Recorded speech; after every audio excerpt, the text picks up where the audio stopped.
Acara ini dipersembahkan oleh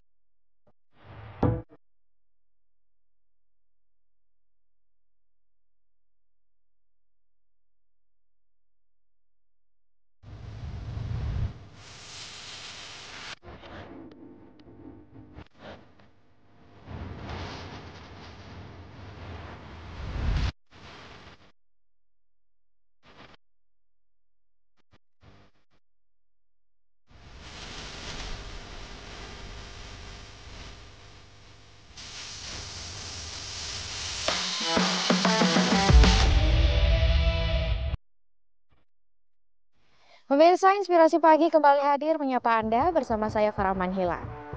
PT PAL Indonesia merupakan salah satu perusahaan yang memegang peran penting dalam industri maritim nasional. Sepanjang 44 tahun berdiri, PT PAL Indonesia telah berkontribusi signifikan dalam pengembangan infrastruktur maritim Indonesia. Saya akan ajak Anda untuk menemui Direktur Utama PT PAL Indonesia, Kaharudin Cenal.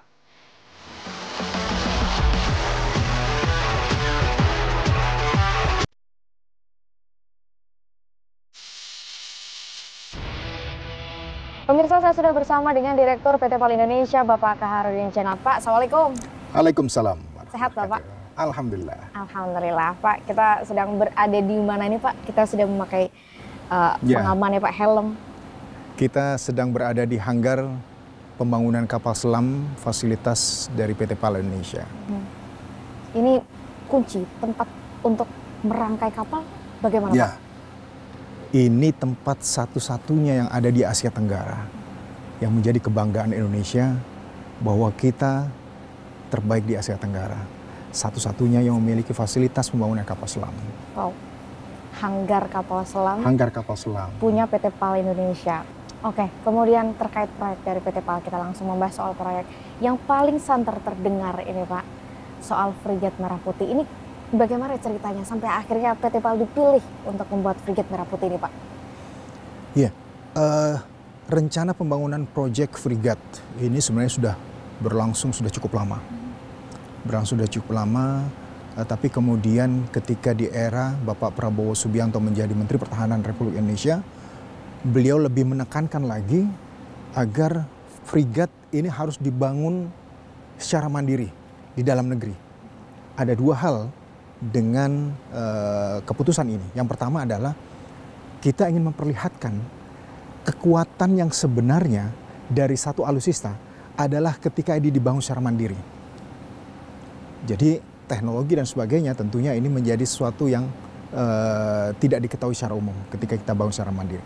Yang kedua adalah membangun kemampuan dari insan PT PAL Indonesia dalam hal ini, terutama adalah membangun kemampuan anak-anak Indonesia untuk bisa membangun teknologi alutsista matra laut ini dengan kemampuan sendiri. Pak, sebagai perusahaan pelopor rekayasa kapal, ini sudah sejauh mana progres peremajaan kapal atau refurbishment kapal yang saat ini sedang ditangani PT PAL Indonesia kalau kita berbicara di luar dari Frigate Merah Putih, Pak? Ya, selain Frigate Merah Putih, kita juga ada proyek-proyek lain yang ini menunjukkan bagaimana giat kita dalam membangkitkan kembali kemampuan armada laut kita. Refurbishment 41 kapal ini adalah proyek prestisius yang belum pernah ada selama ini di Indonesia. Dengan jumlah dalam satu kali proyek, 41 kapal perang dilakukan perbaikan secara fundamental. Bukan hanya dari sisi kemampuan navigasinya, tetapi juga perlengkapan dari persenjataan dan sebagainya. Ini pertama kali dalam sejarah Indonesia. 41 kapal perang langsung diberikan PT PAL untuk diremajakan atau direfurbishment. Sudah sejauh mana prosesnya sampai saat ini, Pak? Kalau boleh di-spill sedikit saja. Ya, untuk di kemampuan operasi kita sudah menyelesaikan di 32 kapal dari 41. Kita akan teruskan sehingga target pada 5 Oktober kita sudah bisa menampilkan kekuatan real daripada armada laut kita di depan Presiden Bapak Joko Widodo. Oktober mendatang ya, Pak ya? Oktober depan ini. 41 kapal perang. 41 kapal perang plus dengan beberapa kapal lain yang memang sudah beroperasi. Termasuk peremajaan alutsistanya? Ya, termasuk peremajaan alutsista.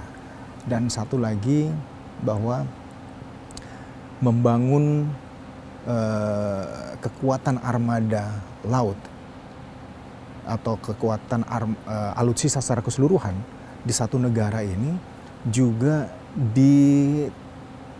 sebagai barometer utama adalah kapal selam.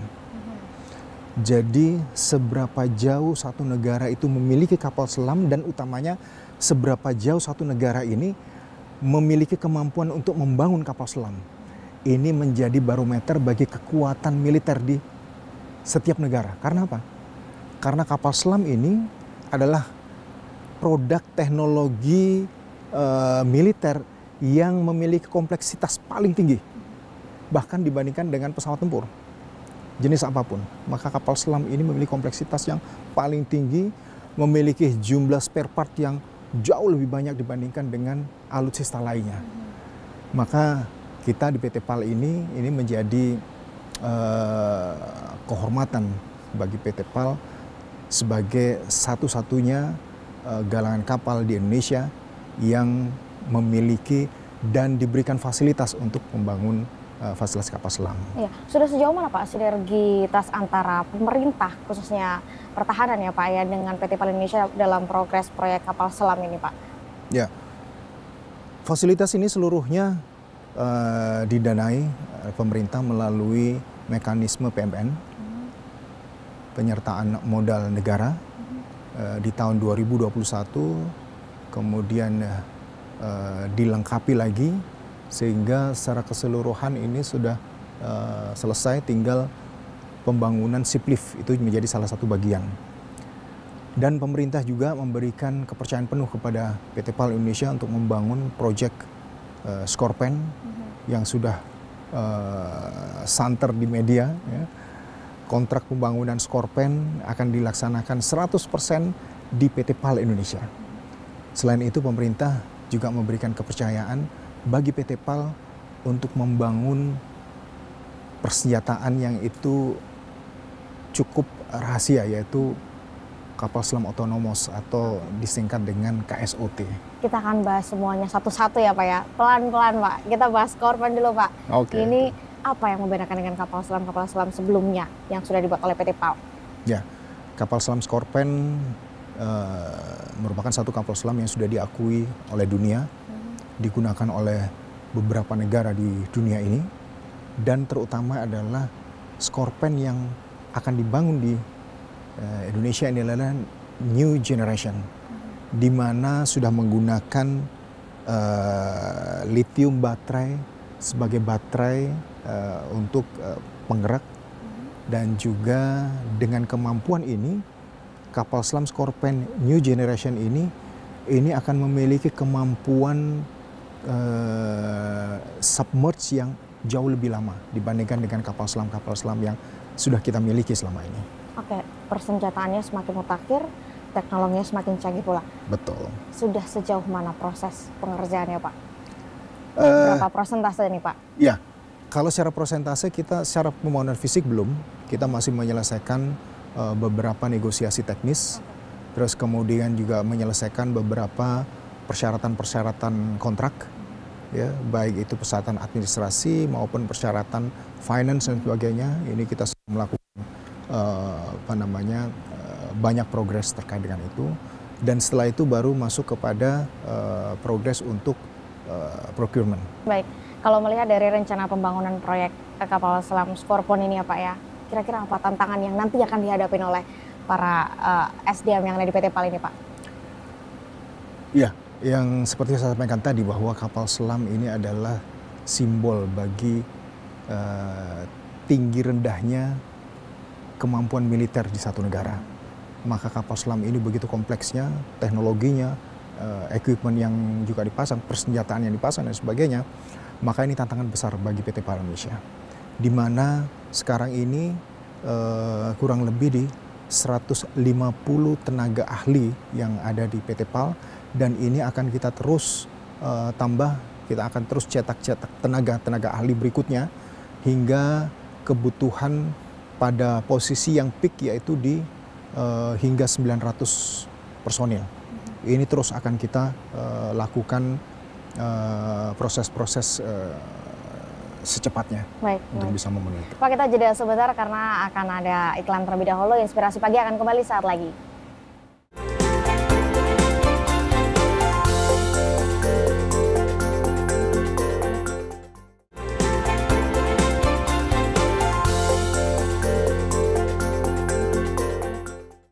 Masih di Inspirasi Pagi bersama dengan Direktur Utama PT PAL Indonesia, Bapak Kaharudin Cenot. Pak, kita lanjutkan perbincangan ya Pak ya. Yeah. Tadi kita sudah membahas soal 2 kapal selam Scorpion yang akan dikerjakan oleh PT PAL Indonesia. Kemudian ini ada juga tadi sebelumnya sempat disebutkan Autonomous yang merupakan karya anak bangsa. Boleh dijelaskan ini Pak? Ya, kalau tadi kita berbicara di kapal selam Scorpion, ini adalah satu kapal selam berawak yang memiliki kemampuan jelajah jauh dan tentunya memiliki efek deterren yang besar. Maka konsep yang berbeda adalah di kapal selam Autonomous. Kapal selam Autonomous ini dibuat tanpa awak. Dia akan melakukan perjalanan dengan kemampuannya sendiri, yaitu dengan AI, dengan Artificial Intelligence. Kemudian dia dibuat kecil ya, karena compact ya, tetapi memiliki kemampuan untuk bisa meluncurkan 2 torpedo. Nah tentunya dengan kapal selam otonom yang seperti ini, dia akan mampu stay berada di choke point tertentu untuk penjagaan alki kita. Alur kelautan Republik Indonesia. Jadi kita memiliki jalur-jalur ya, pintu-pintu masuk dari 9, kita memiliki 9 pintu alki ya, yang itu semuanya tentunya harus dilakukan penjagaan. Nah, maka fungsi daripada kapal selam otonomous ini adalah mereka stay di choke point tertentu untuk menjaga pintu alki ini. Yang dengan demikian kita bisa menjaga agar tidak ada kapal selam dari negara lain ataupun kapal perang permukaan yang kemudian lewat tanpa ada pengawasan dan pengawalan dari kita. Artinya Autonomous ini bisa mendeteksi Pak ketika Dia ada bisa pergerakan. mendeteksi, betul. Dia bisa mendeteksi kapal apa saja yang lewat di pintu alki itu, sehingga pengawasan kita akan jauh lebih kuat. Ini semua buatan anak bangsa. Ya. Wow. Selain kapal selam, apa inovasi-inovasi yang sampai saat ini sedang diusahakan oleh PT PAL Indonesia? Ya, tentunya bahwa kapal ini adalah kota terapung. Untuk membangun kota saja, kita sudah bisa bayangkan berapa banyak keahlian yang harus dilibatkan dalam membangun kota ini. Apalagi yang kita bangun adalah kota terapung. Ya, kota terapung. Maka ini kota terapung ini lebih kompleks dibandingkan dengan membangun kota seperti biasanya. Sehingga inovasi-inovasi untuk di dalam yang harus dilakukan di PT PAL ini melingkupi banyak hal. Salah satunya adalah kapal rumah sakit misalnya.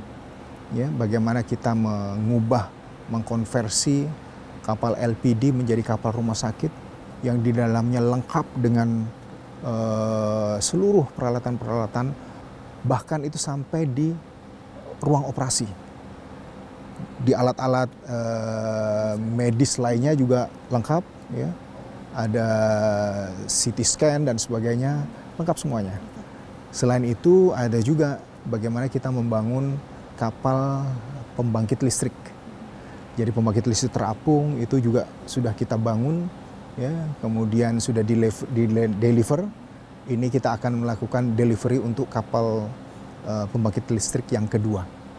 Pak, terakhir menutup perbincangan di segmen ini bagaimana tadi sudah menyebutkan bahwa ada sinergitas antara PT PAL dengan pemerintah dan pemangku kepentingan lainnya. Namun dengan masyarakatnya, apakah ada dampak yang bisa dirasakan oleh masyarakat selain pemahaman terkait independensi atau kemandirian dari industri maritim Indonesia? Bagaimana Pak? Ya. Dengan masyarakat kita ada dua segmen yang kita jalankan. Yang pertama adalah dengan lembaga-lembaga pendidikan, perguruan tinggi dalam hal ini. Apakah itu program magang ataupun program Goes to Campus.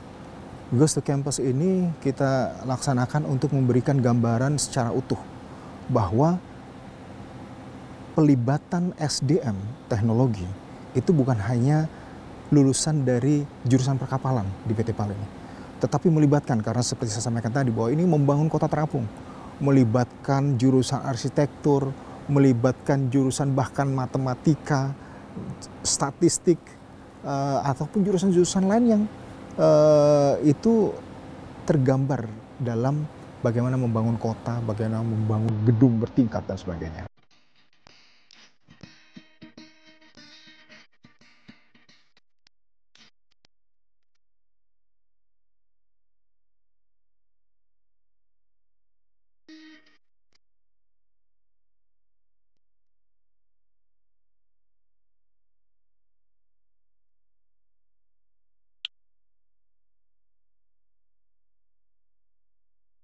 Jadi selain itu, TEPAL ini juga mendukung program-program pemerintah untuk bisa membantu bagaimana masyarakat pesisir itu mendapatkan kehidupan yang lebih layak.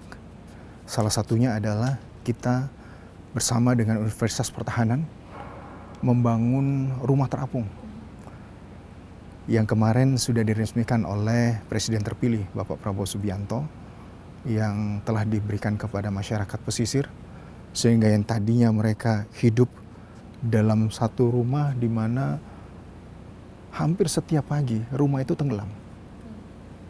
Jadi dalam rumah itu ada genangan air laut yang bisa sampai 20 bahkan sampai 40 cm. Nah, kehidupan ini kan menjadi tidak sehat. Yang kemudian oleh Presiden terpilih Bapak Prabowo Subianto, ketika beliau melihat langsung bagaimana kondisi masyarakat pesisir, kemudian beliau memerintahkan kepada Universitas Pertahanan dibantu oleh PT PAL untuk membangun rumah terapung dan sudah diserah terimakan kepada masyarakat sehingga masyarakat bisa merasakan betul. Jadi di PT PAL ini kami juga melibatkan bagaimana masyarakat umum ya bisa merasakan impact bagaimana PT PAL ini sedang tumbuh berkembang. Dengan CSR ya, kita memberikan bantuan kepada masyarakat umum dalam bentuk modal.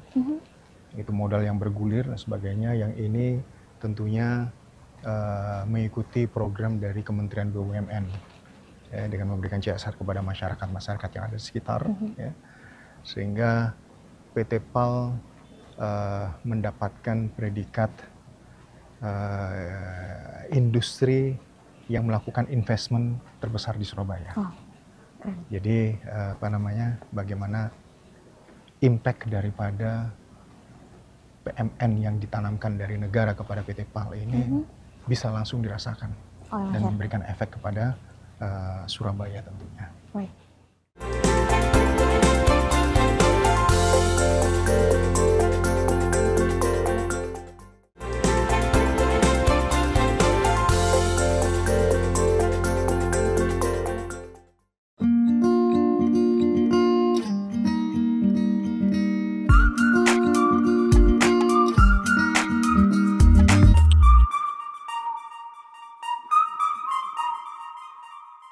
Pak Zenot, ini kita di lokasi baru lagi. Ya. Ini apa, Pak?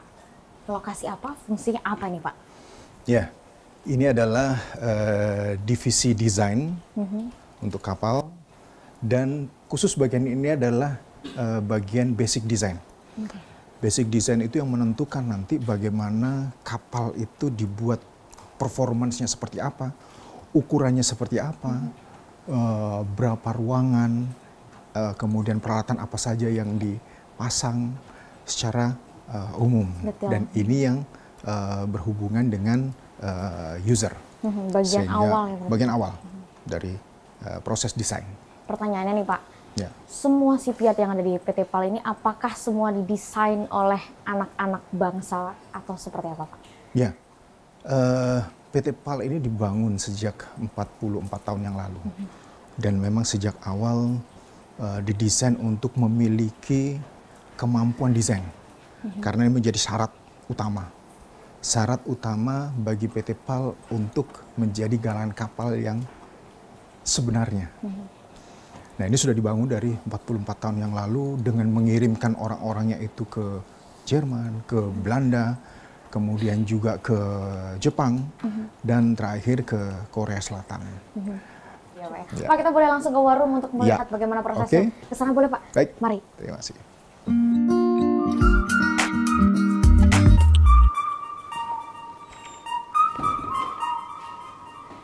Nah, Pak Janat, kita sudah beralih tempat nih, Pak. Ini ruang apa nih, Pak? Boleh dijelaskan sedikit, Pak? Ya, ini ruang war room kita menyebutnya. Meskipun ini masih boleh dikatakan temporary war room, ya, tetapi secara konten seluruhnya ini sudah full, complete war room. Untuk apa? Difungsikan sebagai apa war room ini, Pak? Kita tahu bahwa PT PAL itu luasannya 70 hektar dengan berbagai macam workshop dan sebagainya, berbagai macam project dan sebagainya. Kita harus bisa mengetahui luasan sedemikian dengan banyaknya workshop. Kita harus bisa mengetahui dalam satu waktu tentang bagaimana progres di dalam PT PAL ini. Oke. Baik itu progres terkait dengan project, progres terkait dengan SDM, bahkan SDM yang telat berapa dan sebagainya, terkait dengan keuangan dan sebagainya, maka kita bisa melihat dalam satu layar dashboard ini, bisa melihat bagaimana PT PAL secara keseluruhan. Oke, ini artinya inovasi baru, tidak hanya bentuk. Kalau tadi desain room kan juga menjadi salah satu galangan yang punya desain room dari PT PAL ini ya, Pak ya. Sekarang kita ke war room, artinya ada inovasi baru. Tadi Bapak bilang ada sistem yang dibentuk gitu ya, Pak ya. Artinya Bapak ini sepertinya sudah melakukan sebuah inovasi baru, transformasi baru. Nah, ini boleh dijelaskan apa itu, Pak?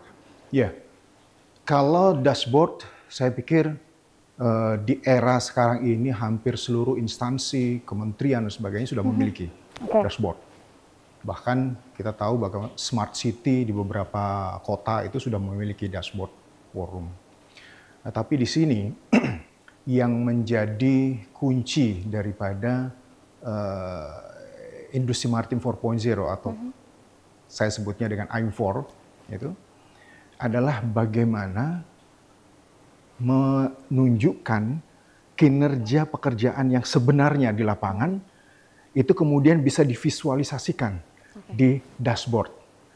Bagaimana seseorang itu bekerja dengan pekerjaan-pekerjaan yang bisa jadi bukan hanya pekerjaan rutin, tapi pekerjaan-pekerjaan yang tiba-tiba harus dikerjakan dengan model seperti ini dan sebagainya.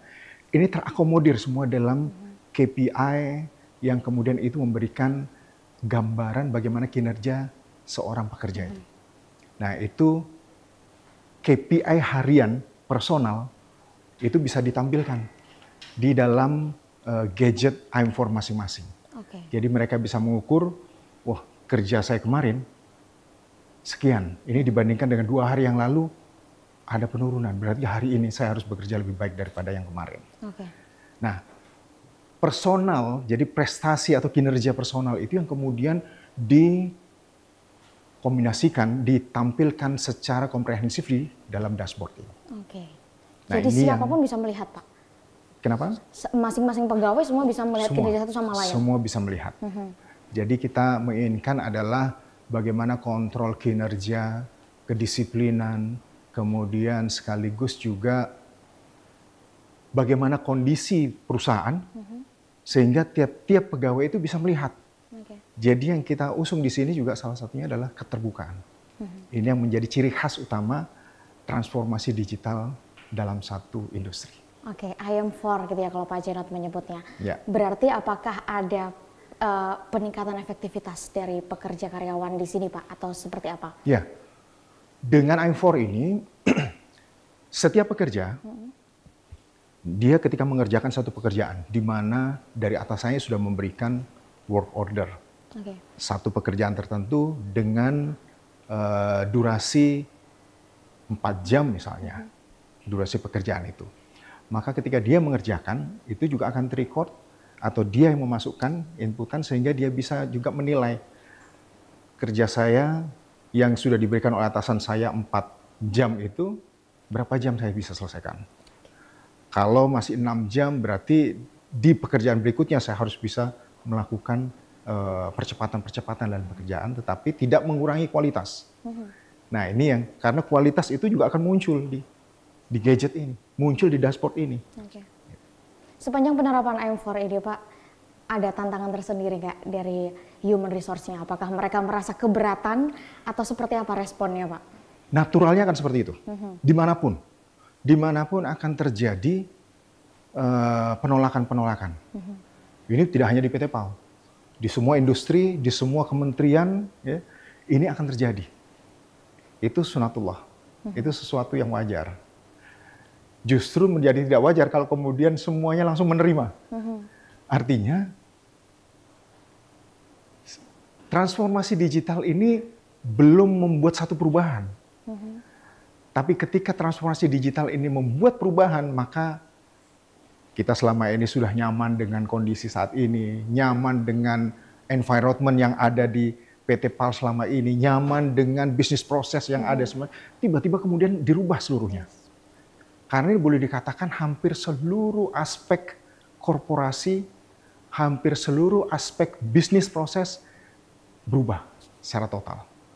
Maka ini pasti yang namanya penolakan, bahkan sampai ke perlawanan itu sangat-sangat wajar. Tapi ini harus dilakukan demi pencapaian Tetapi harus dilakukan. Ya, Pak?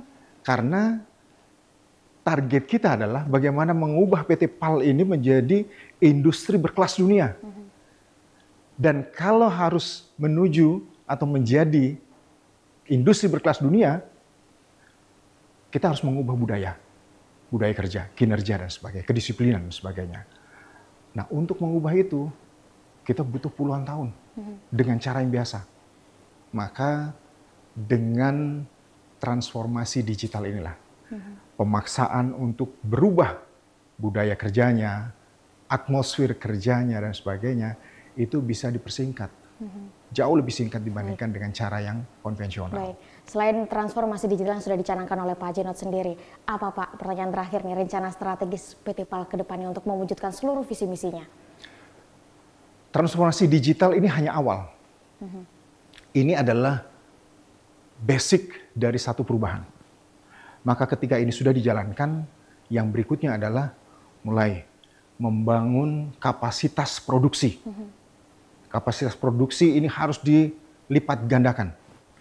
Jadi kalau pada pendirian PT PAL awal, kapasitas produksi itu boleh dikatakan 30 blok per bulan, dan selama 40 tahun boleh dikatakan tidak ada peningkatan, kecuali hanya perawatan, yang itu artinya kapasitas produksi turun di sekitar 15 blok per bulan.